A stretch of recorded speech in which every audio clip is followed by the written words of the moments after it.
جيون، وهي واحدة من أفضل خبراء التوظيف في كوريا. ذكية طموحة وبتبقى رئيسة شركة توظيف كبيرة اسمها بيبلز، لكن في حياتها الشخصية بتبان إنها دايما مشغولة ومفيش وقت إنها ترتاح أو حتى تاكل. بتبقى لخمة ومهرجلة وحتى دايما بتغلط في عربيتها وبتركب عربيات غلط. جيون بتبقى متميزة في شغلها وبتقدر تقنع موهبة كبيرة في تصميم عربيات السباق في إنه يغير مساره المهني ويصمم عربيات عادية للعائلات في شركة كبيرة رغم رفض المستمر ليها، وده بسبب شطارتها وثقتها في نفسها. بالرغم من إنها متميزة جدا في شغلها إلا إنها معروفة بصعوبتها في التعامل مع السكرتارية والموظفين بتوعها، ومحدش بيكمل معاها من المساعدين وبيستقيلوا كلهم بعد فترة قصيرة. فبتطلب من المديرة اللي معاها وصديقة طفولتها اللي اسمها سيو في الشركة بتاعتها بشكل جدي إنها توظف مساعد بأي طريقة، وإن عيب إن شركة توظيف زيهم مش عارفة تجيب مساعد للرئيسة. المهم مشروعها الجديد بيتمحور حوالين إنها تخلي السيد يانج اللي بيشتغل مدير تطوير للهواتف الذكية في شركة هانسو للإلكترونيات يسيب شغله ويتوظف لصالح شركة WS للإلكترونيات. وفي نفس الوقت في الناحية التانية شركة هانسو بتعرف بمخطط شركة WS في الاستحواذ على موظفها، وبيقرروا إنهم يكلفوا مهمة إقناع السيد يانج في إنه يكمل في الشركة بتاعتهم لمدير فريق الموارد البشرية اللي هو يو أون هو. وده شاب محبوب من كل زمايله وجيرانه، هو مطلق وعنده بنت جميلة بيهتم بيها، ولما بيكون في الشغل بيوديها عند جارته وصديقته اللي هي سوهيون، وهي أم عزباء بتساعده في رعاية بنته مع ابنها، لكنها في السر بتبقى معجبة بيه، ومامتها برضو بيبقى باين عليها إنها عاوزة تجوزه بنتها. وهو بقى أب حنون ودافي وبيراعي بنته بكل حب ومسؤولية، وبيساعد جارته برضو في تربية ابنها وبيوديه للمدرسة مع بنته، يعني الاتنين بيساعدوا بعض في تربية الأطفال. نرجع لمهمته المتكلف بيها، والخطوة دي بتبقى واضح إنها محاولة من رئيسه السيد سونج عشان يجبره إنه يسيب وظيفته، لأن صعب يحتفظوا بالسيد يانج في الشركة بسبب إنهم مش مهتمين بيه ومش بيقدموا له الدعم الكافي. بس يونهو قرر يواجه التحدي ويبذل كل جهده عشان يمنع السيد يانج إنه يسيب الشركة. أنهو وهو رايح يقنعه مش بيلاقيه، وبيشوف النتيجة بتاعته إن هيقابل شركة التوظيف النهاردة في مكان معين، فبيروح على هناك على طول وبيلاقي فعلا جيون مع السيد يانج، وكانت بتحاول تقنعه يسيب الشركة وبيقدر يوقفها من إتمام الصفقة معاه بمهارة، وهي بتبقى متضايقة إنه قاطع شغلها. بعد كده بيروح مع السيد يانج يحضروا عشاء جماعي مع فريق العمل عشان يوضح له قد ايه الشركة بتقدر قيمته، وكمان بيحاول يحنن قلب السيد يانج بانه بيفكروا بانجازاته في الشركة وازاي مر بمراحل كتيرة عشان يطور المنتجات بتاعتها. وتاني يوم بيروح يهتم بفريق كرة القدم الخاص بابن السيد يانج، وده في النهاية بيقنع السيد يانج انه يفضل في شركة هانسو، وبيخلي جيون تفشل في خطتها، وبيروح يقول لها انه بينسحب من العرض بتاعها، وهي اكيد ما بتبقاش مبسوطة من الخبر ده وبتبص لأنهو بغضب. أثناء احتفال فريق الموارد البشرية بانتصارهم رئيسهم السيد سونج بيجي وبيقعد يقلل من قدر أنهو قدام فريقه، وبيقول له طبيعي إن السيد زنج يوافق على العرض بتاع شركتنا، وإن أنهو ما عملش حاجة كبيرة يعني، وما تنسوش إنه في الماضي أخد أجازة وده أثر على الشغل بتاعكم. وبنعرف من الموظفين تفاصيل عن اللي حصل مع أنهو زمان، وإنه طلب أجازة أبوة لمدة سنة في وقت حساس جدا في مسيرته المهنية عشان يركز على بنته اللي كانت بتعاني من مشاكل نفسية وبترسم رسومات سوداوية. ومديرة الحضانة بتاعت بيول أقنعته بالعلاج الفوري لبنته، وإنه اتجوز وهو صغير وطلق بعد عيد ميلاد بنته الأول، وبقى هو المسؤول الأساسي عن رعايتها. بنعرف إن قرار الأجازة ده بوظ علاقته مع السيد سونج، لأن فريقهم اللي كان سونج من ضمنه زمان قدم مقترح كويس وكان على وشك الفوز على الفريق المنافس في الشركة بتاعتهم، وكلهم كانوا هياخدوا ترقيات كبيرة، لكن بسبب إنه أخد استراحة من الشغل فريقهم خسر والترقيات اتأجلت. ودلوقتي السيد سونج بينتقم منه لأنه مش قادر ينسى إنه كان السبب في تعطيل مسار مهنته. في الوقت نفسه جيون بتطرد موظف عندهم لأنه زور ملف السيرة الذاتية بتاعت واحد من مرشحينهم اللي توظفوا في شركة هانجوك اللي هي أكبر مستثمرين شركتها، وبتبقى متعصبة ومتوترة بعد خسارة صفقة السيد يانج اللي كان المفروض يروح شركة WS، وبسبب ده بتتأخر في تحقيق أهدافها الشهرية، وهي في وسط عصبيتها على الموظفين بتوعها، وخصوصا الموظف اللي أشرف على الموظف اللي اتطرد واللي بيبقى اسمه وو، وده موظف جه بالواسطة. بتلاقي كارت العمل بتاع أنهو وسط الورق وبترميه لأنها حاسة إنه مفيش حاجة بتمشي بشكل سلس من ساعة ما قابلته. بتعدي الأيام والسيد سونج كان بيعمل كل حاجة عشان يعقد حياة أنهو في الشركة ويخليه يعاني، كان بيحاول ينتقم منه بكل الطرق، بيمنعه إنه يركز في شغله، بيكلفه بمهام بسيطة جدا مش على مستوى منصبه كمدير، كمان بيستبعده من الاجتماعات المهمة اللي ينهو أصلا الأحق إنه يقودها لأنه الأكفأ. وفي يوم السيد زونج قعد يزعق جامد لأنهو بعد ما اكتشف ان السيد زنج قدم استقالته وهيسافر للصين عشان يشتغل في شركة صينية، وبيتهموا انه يتشارك معاه في تسريب معلومات سرية للشركة الصينية دي. السيد زونج بيبلغوا انه هيتحط عليه كامل المسؤولية لو ما قدرش يمنع السيد زنج من انه يسافر، في محاولة يائسة أنهو بيدور في كل مكان على السيد يانج، وفي النهاية بيروح يواجه جيون اللي بيلاقيها دخلت عربيته بالغلط لأنها مفكرها بتاعتها، وبيسألها عن مكان يانج وبيتهمها إنها هي السبب في إقناع السيد يانج إنه يسافر الصين، وكل ده عشان الفلوس اللي هتقبضها من العملية دي، وإنها كده بتدمر مستقبله المهني. وبيعرفها إن بمجرد ما يبدأ السيد يانج إنه يشتغل في الشركة الصينية دي سمعته هتتضرر بشكل كبير ومش هيقدر يرجع يشتغل في كوريا تاني. جيون بتنفي التهم وبتقول له انه ملهاش علاقه بتوظيف السيد يانج في الشركه الصينيه، لكن انه بيسيبها قبل ما يسمع تفسيرها لان جاله رساله من السيد يانج بيقول له انه في المطار. بيروح جري على المطار وبنكتشف وقتها ان الشركه الصينيه طلبت من جيون انها تتوسط في عمليه توظيف السيد يانج لكنها رفضت، وكلمته عشان تنصحه انه ما يقبلش الشغل ده وانه كده هيضر بسمعته. بيبان بعديها ان في واحده اسمها هي جين وهي المدير التنفيذي لشركه كارير واي، تبقى منافسه جيون في مجال التوظيف وبتتميز باسلوبها الغير اخلاقي. هي مش بتفرق معاها الشركات ولا الموظفين اللي بتتعامل معاهم، مستعدة تستخدم أي وسيلة ممكنة عشان تحقق هدفها الأساسي هو تحطيم جيون بأي شكل. هي جين كانت هي العقل المدبر ورا نقل السيد يانج للشركة الصينية. في المطار وانه بيقدر يتكلم مع السيد يانج وبيكشف ان شركة هانسو للإلكترونيات ما كانوش بيشغلوه وضحكوا عليه بالوعود الكدابة وبدأوا يستبعدوه من المشاريع، بيتقاضى راتب من غير ما يشتغل فعليا. الإهانة اللي حسها دي دفعته يقبل العرض الصيني اللي بيكونوا وعدوه بحرية إبداعية كاملة في مشاريعه، وبيطلع كل ده من تخطيط السيد سونج عشان يحط انه في مشكلة ويطلعه غير أخلاقي.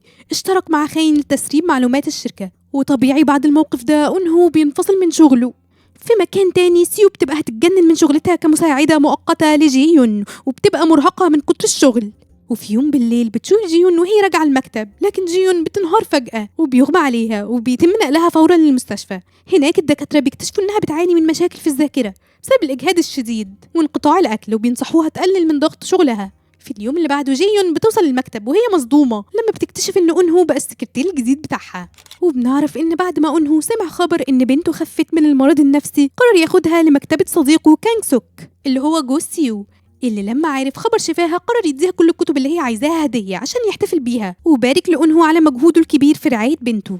أنهو عزموا على العشاء عشان يحتفلوا سوا، وكانغ سوك قرر يجيب معاه مراته سيو، وفي نفس الوقت كان بيفكر إنها ممكن تساعد أنهو يلاقي شغل بعد اللي حصل لأنه عاطل دلوقتي. وهي ساعتها بتحكي له عن حالة جيون وبتحكي له عن الصعوبات اللي بتمر بيها، وهو بيرشح لها صديقه أنهو. في الأول سيو كانت مترددة، لكن لما وصلوا بيت أنهو سيو تعرفت على أنهو بنته وشافت هو قد إيه منظم ودقيق، كمان انبهرت بنظافته وترتيبه لبيته، كمان لاحظت السرعة والدقة اللي بيتعامل بيها مع أي مشكلة أو فوضى، بيحل الأمور فورا وبكل سهولة. وبعد ما رجعت سيرته الذاتية المذهلة كمدير عام لفريق الموارد البشرية وشافت إنجازاته كلها، سيو ما كانتش بس عايزة تعينه، دي تقريبا كانت هتبوس إيده عشان يقبل الوظيفة.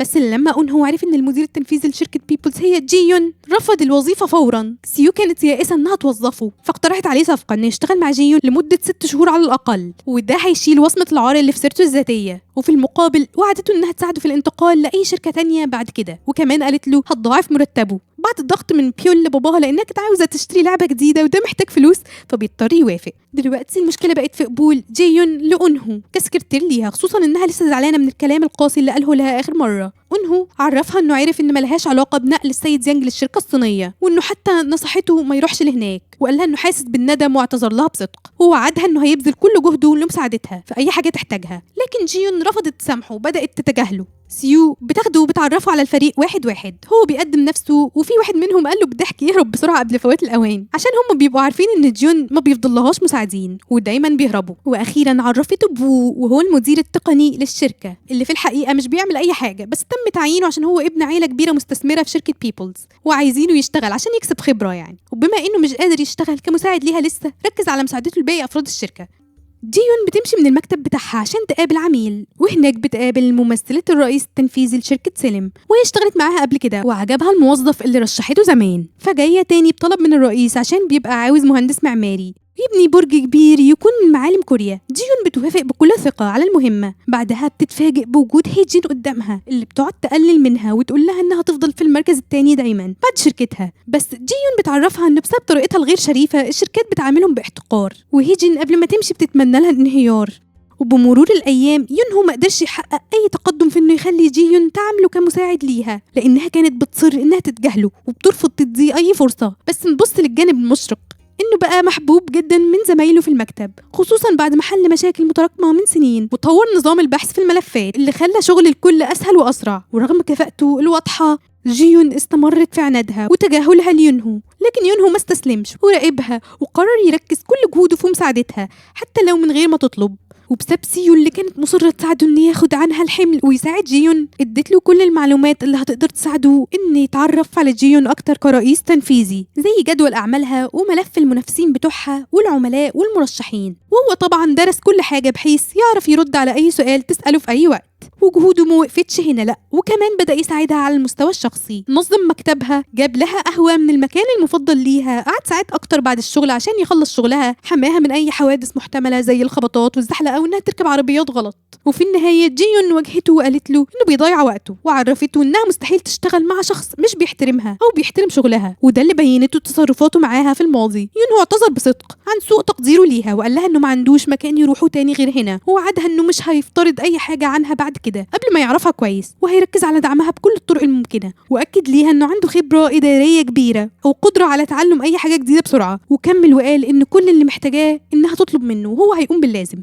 جيون فكرت في كلامه وقررت تراجع سيرته الذاتية، واكتشفت إنه عنده بنت صغيرة وخد أجازة من الشغل لفترة عشانها. تاني يوم أونهو كان أول واحد يوصل للمكتب، ودرس مشروعها الجديد بتاع سالم ومن غير ما تقوله قبل ما ينام الليلة اللي فاتت، وساب على مكتبها قائمة فيها المرشحين المناسبين للمشروع اللي بتشتغل عليه. رغم إنها استمرت في تجنبها ليه، بس بمرور الأيام الكل لاحظ إن هيجين بدأت تتقبل وجوده بشكل تدريجي وتعتمد عليه. وإنه الأيام دي كان بيعيش حياة مليانة فرح وسعادة، لأنه بقى قادر يقضي وقت أكبر مع بنته، بيقضي معاها وقت دافي، على العكس من جيون اللي كانت بترجع لشقتها الفاخرة اللي جوها كئيب ومليانة وحدة. بتوصل لها رسالة من سيو كانت بتسألها عن أخبارها، لأن النهاردة يوم 2 أبريل وده اليوم اللي مات فيه والدها أثناء دخوله مبنى مشتعل عشان ينقذ الناس اللي جوه. الذكرى دي لسه بتطاردها وكانت السبب في بعدها عن الناس وتفضلها للوحدة. في طريقها للشغل تاني يوم، أنه لاحظ جيون وهي ماشية لوحدها وبيبان إنها حزينة وغرقانة في أفكارها، فقعد يفكر عن السبب ورا الحزن اللي شايفه في عينيها. جيون وقتها كانت بتفتكر أبوها اللي رغم إنه رباها لوحده قدر يديها طفولة سعيدة مليانة حب، ووعدها إنه هيبقى دايما جنبها ويحميها، لكنه كسر الوعد ده لما دخل المبنى اللي كان بيولع ومرجعش تاني. يونهو كان بيراقبها من بعيد طول اليوم وكان ملاحظ إنها ما كلتش حاجة من الصبح، فلما لقى الفرصة أقنعها إنها تروح تتغدى معاه. وهي قاعدة على السفرة كانت سرحانة ومش بتاكل، لكن أنهو شجعها بلطف إنها تاكل وشرح لها إن الأكل مش مجرد أكل لكنه إحساس بالحب والاهتمام من الشخص اللي عمله، وأضاف إنه جابها المطعم ده لأن الأكل فيه طعمه زي الأكل البيتي المليان دفى وحب. أخيرا جيون بدأت تاكل، وأثناء ده فتحت قلبها ليه وقالت له إنها لاحظت في سيرته الذاتية إنه خد أجازة أبوة. سألته عن السبب، أنهو رد ببساطة إنه كان عايز يشوف ابتسامة بنته الجميلة، وعرفها إنه بنته كانت محتاجة ليه وإنه وفى بوعده إنه يبقى دايما جنبها لأنها كل حاجة في حياته. الكلام ده خلى جيون تفتكر أبوها ووعده ليها، الوعد اللي ما قدرش يوفيه، وحست بحزن كبير. وعشان ما تخليش يونهو يشوفها وهي في الحالة الضعيفة دي مكملتش أكل وقامت بسرعة واعتذرت ورجعت لمكتبها. أنهو لاحظ إنها بتعاني من صداع مستمر، فجاب لها مسكن وكوباية مية عشان تاخد الدواء، لكنها رفضت وقالت له يبعدهم عنها، وأكدت له إنها بتعرف تهتم بنفسها كويس مش محتاجاه، وإنها مشغولة دلوقتي فيمشي. المية بتقع بالغلط على شوية ورق، وأنهو جري بسرعة عشان ينشف الورق. جيون فقدت أعصابها عليه وقالت له إنه طول الوقت بيعمل حاجات هي ما طلبتهاش منه. جيون قالت ليونهو إنه لو عايز يبقى سكرتيرها لازم يعمل بس الحاجات اللي هي تطلبها منه ومش أي حاجة تانية. أمرته إنه يمشي ويسيبها لوحدها حالا. وبمجرد ما يونهو مشي، جيون بيجيلها مكالمة من ممثلة شركة سالم بتشتكي إن المرشح اللي شركة بيبلز قدمته لشركتهم انسحب، وده للمرة الثالثة على التوالي. وكملت وقالت لها إن المدير التنفيذي قرر يقطع العلاقات مع بيبلز ومش هيقبل أي مرشحين منهم تاني. جيون بتبقى مش فاهمة في إيه وده ليه بيحصل، لكن ممثلة الشركة لأنها على علاقة كويسة بيها حذرتها إن في حد بيتعمد يسرق مرشحيها عشان يضرب شغلها. بسرعة جيون فهمت إن هيجين هي السبب وغضبت جدا وخرجت من المكتب بتاعها، وأمرت أنهو إنه يفضل مكانه وما يجيش وراها. دخلت شركة هيجين وتوجهت ناحية مكتبها واتهمتها إنها بتلعب لعبة مش نظيفة وإنها بتفتقر للأخلاقيات المهنية وبتسرق مرشحيها عيني عينك. لكن هيجين ردت عليها بكل غرور وقالت إن المشكلة مش مشكلتها، هي بس قدمت صفقات أحسن للمرشحين من شركة بيبلز، وبطريقة ساخرة وصفت جيون بعدم الكفاءة، وده خلاها تغضب أكتر. جيون ردت بكل ثقة وقالت لها إن أكيد مرعوبة من قدرتها في إنها تتخطاها، والدليل هو الجهد والموارد اللي بتصرفها بس عشان تحاول تبوظ شغلها. لكن هيجين قالت بسخرية أكيد أنا خايفة منك لأن الرئيس التنفيذي السابق لكارير واي السيد لي مات بسببك. الكلام ده لمس جرح عميق عند جيون وبدأت تسترجع ذكريات مؤلمة من الماضي لما الناس كانوا بيحكموا عليها وبيصفوها بالخيانة والوقاحة وحتى إنها قاتلة. جيون خدت نفس عميق وحاولت تفضل متماسكة وهي بتدي هيجين تحذيرها الأخير: ابعدي عن شركتي وإلا مش هسكت. وهي ماشية بعيد هيجين استفزتها أكتر وقالت لها إنه زي ما حصل قبل كده مفيش حد هيدعمها أو هيقف جنبها. الكلام ده هز جيهون بعمق وبدأت تشوف هلاوس لزمايلها القدام وهم بيحكموا عليها وبيتهموها بنفس الطريقة اللي حصلت من 5 سنين وبيسألوها ازاي عندها الجرأة ترجع للمجال ده ومين بتخطط تقتل المرة دي. بدأت تحس بدوخة جديدة وهي بتحاول تفضل واقفة. فجأة شافت أنهو بيجري على السلالم ناحيتها وبيطلع إنه ما سمعش كلامها وقرر يروح وراها وما يسيبهاش بسبب قلقه عليها. جون حاولت تمشي ناحيته لكن كانت ضعيفة جدا. أنهو جري بسرعة ناحيتها ولحقها قبل ما تقع. حاول يتكلم معاها ويسألها إذا كانت بخير لكنها ما ردتش عليه. بنكتشف إن من 5 سنين لي يون هون الرئيس التنفيذي اللي جيون كانت بتشتغل معاه انفصل فجأة من الشركة، وده بسبب ان جيون بلغت ان الشركة متورطة في عملية احتيال حصلت. هيجين وقتها اتهمت جيون انها السبب في خسارته لشغله، لكن جيون كانت شايفة ان في ناس كتير خسروا شغلهم بسبب اللي حصل ولازم تحقق العدالة، وانها مقتنعة ان في حد من جوه الشركة متورط في عملية الاحتيال دي. فجأة الشرطة بتيجي وسط خناقتهم سوا وبتبلغهم ان لي يون هون انتحر ونط من شقته ومات. ومن ساعتها جيون حاسة بالذنب تجاه أسرة رئيسها لأنها هي بتبقى عارفة إن رئيسها ملوش دعوة بالموضوع، ولكن كان لازم تبلغ عن الفساد اللي حصل. وهيجين من ساعتها ما بتفوتش فرصة إنها تتهمها بقتله لأن دي النتيجة المحتملة للي عملته، وإنها كانت تغض البصر عن اللي حصل. نرجع للحاضر. أنهو خدها بعيد وقرر يسألها عن اللي حصل بالظبط، بس جيون قالت له إنها جعانة وطلبت منه إنهم ياكلوا وقالت له إنها تشرح له بعدين. كمان شكرته على اللي عمله، عزمته على توك بوكي من عربية أكل في الشارع وطلبت أكتر مستوى حراق. أنهو كان مستغرب وسكت وقال إنه مش بيحب الأكل الحراق بس هيجرب. في الأول كان شايف إن الأكل عادي وطعمه حلو، بس بعدين ما قدرش يستحمل وجيهيون قعدت تضحك على منظره.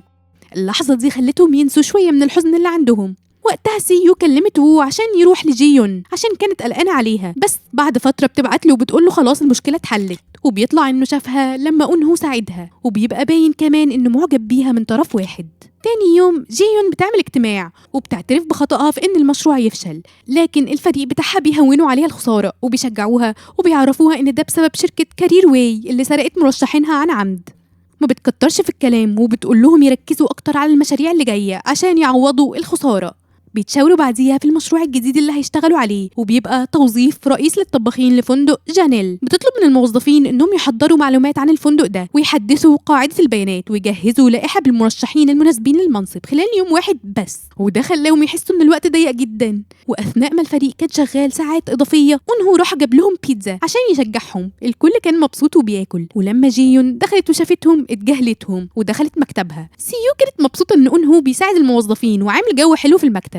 في الوقت اللي الفريق بيشتغل فيه واحد مش فارق معاه خالص، وهو وو اللي بيظهر في الحضانة الموجود فيها بيول وابن سوهيون. سوهيون بتلاحظ ان وو واقف بره عند باب المدخل وبيبص من الشباك، فبتنادي عليه عشان تعرفه ان وقت المروح لسه ما جاش لانها بتفتكره واحد من الابهات، وبتقوله يستنى دقايق وابنه هيطلع.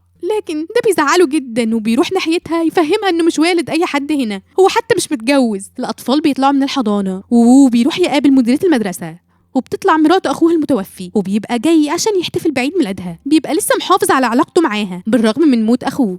بره الحضانة سوهيون بيبقى عندها فضول عن وو وبتسأل بيول وابنها عنه.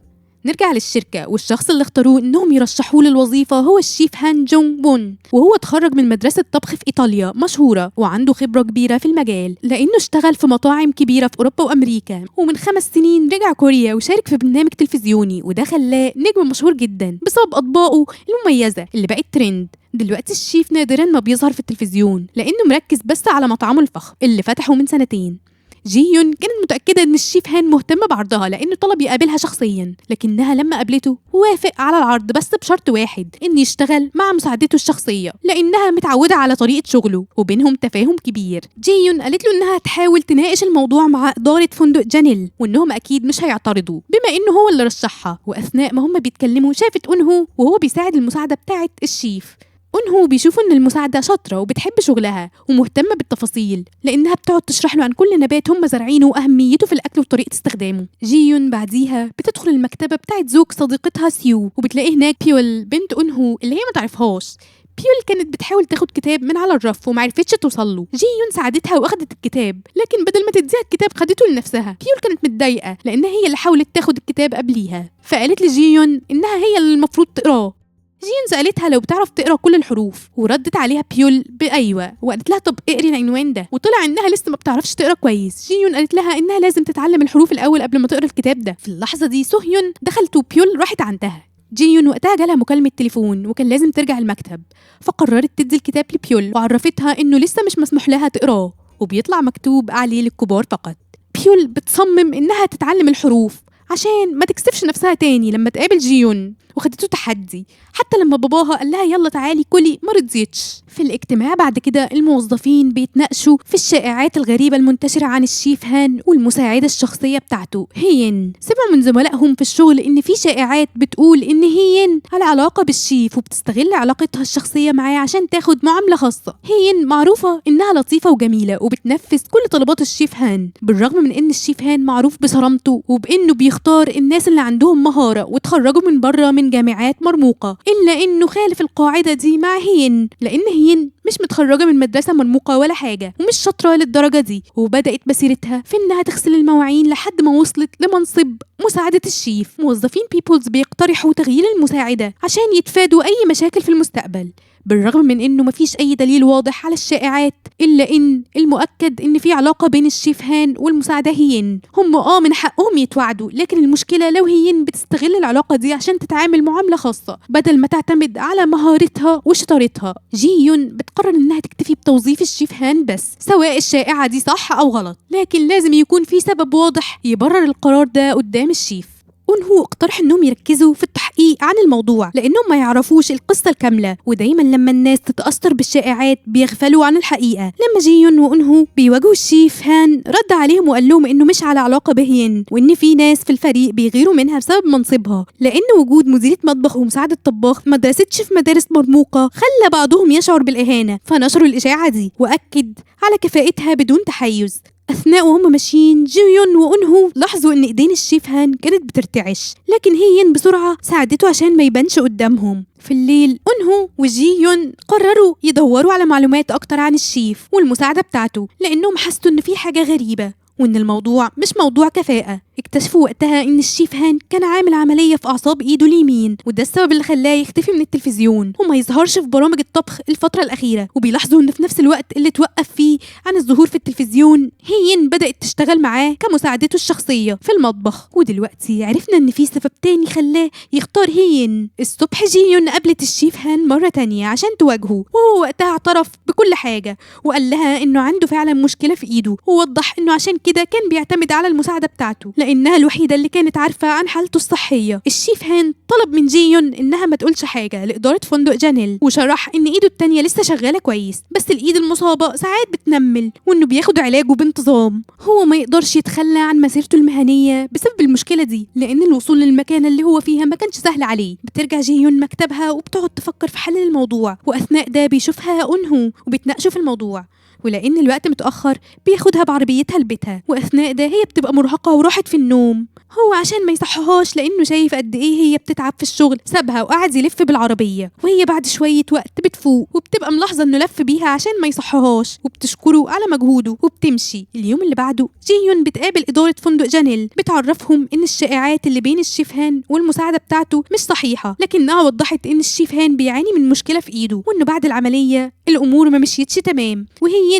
كانت بتساعده في السر. بعد ما اتكلمت بصراحة معاهم هم وافقوا بتعيينه في الوظيفة، وهي بتروح تبلغه وبتعرفه إنها ما خبتش عنهم الحقيقة. فندق جانيل بيبقى محتاج شيف شاطر ومشهور وعنده مؤهلات زيه، وده اللي خلاهم يغضوا النظر عن العيب اللي فيه، بس قرروا إنهم يعينوه لوحده من غير المساعدة بتاعته لأنهم مش عايزين يثيروا أي شائعات أو كلام مش ضروري. إدارة الفندق شايفين إن مفيش حد يقدر يعوض مكان الشيف هان، لكن في المقابل في كتير يقدروا يعوضوا مكان المساعدة بتاعته. الشيف هان عرض عرف هيين بالقرار ده واعتذر لها. هيين كانت مصدومة لما سمعت الخبر لأنها كانت متأكدة إنه هياخدها معاه مقابل احتفاظها بسره وتضرر سمعتها. الشيف هان حاول يطمنها ويقول لها إنها دلوقتي قادرة تعتمد على نفسها، لكن هيين كانت فاقدة للثقة في نفسها وخايفة من فريق الطباخين اللي بيشتغلوا معاها بعد ما اتضررت سمعتها، وقعدت تترجاه إنه ياخدها معاه ووعدته إنها تشتغل بجهد أكبر، لكنه شكرها وقال لها مش هينفع وانت في المستقبل هتجيلك فرص تانية، وطلب منها تفضل مخبية سره لأن الأخبار بتنتشر بسرعة. هي في الوقت ده حست إن كل اللي شغالين في الفندق بيتكلموا عليها وحش، وافتكرت لما تنمروا عليها وخلوها تحرق إيدها، وعلى طول راحت لجيون وأنهو اللي كانوا خلاص ماشيين. كانت متضايقة جدا وعبرت عن إحباطها لأنهو وقالت له إنها تعبت وحافظت على سر الشيف بكل إخلاص،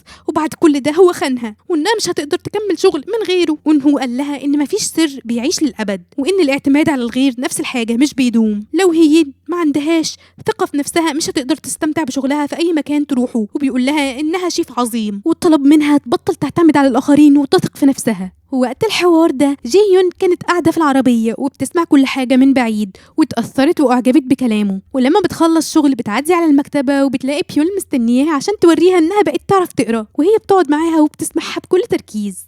واخيرا بعد فتره فندق جانيل بيوظف الشيف هان رسميا، والشيف هان بيشكر جيون وانهو على اللي عملوه معاه. بتظهر هين قدامهم. الشيف هان كان قلقان لما شافها لانه بيبقى خايف تعمل فضيحه، لكنه اتفاجئ لما عرف انها مرشحه جيون الجديده وانهم هيدوروا لها على مكان يناسبها. هين قررت انها تقبل التحدي وتغير وظيفتها وتبقى خبيرة تغذية. جيون عرفتها ان ده المكان المثالي لشيف عنده خوف من المطبخ، وبتعرفها انها تكون شخص مؤثر جدا في مجالها الجديد، وحست ان بفضل انهو قدرت تنهي المشروع ده بنجاح. انهو ما كانش مصدق ان الكلام الدافي ده يطلع منها، وقال لها انه ما كانش متوقع انها توظف هين وتعرض عليها شغل جديد. جيون شرحت له ان كل شركة بتحتاج مواهب مختلفة، في شركات بتدور على نجوم مشهورين، وفي شركات بتحتاج ناس عندهم كفاءة بعيد عن الأضواء، وكل شخص عنده قدرات مختلفة تناسب كل مكان. وانه حس انه بدأ يفهم اكتر عن شركات التوظيف، وانها مش مجرد اختيار الاشخاص لكنها كمان ايجاد المكان المناسب اللي يقدروا يظهروا فيه كفاءتهم. جيون لاحظت ان انهو بيتأقلم بسرعة على جو شركة التوظيف، وده خلاها تقدر مجهوداته. بعد كده انهو اقترح عليها يمشي بسرعة قبل ما المطر يبدأ. جيون استغربت لان الجو مشمس،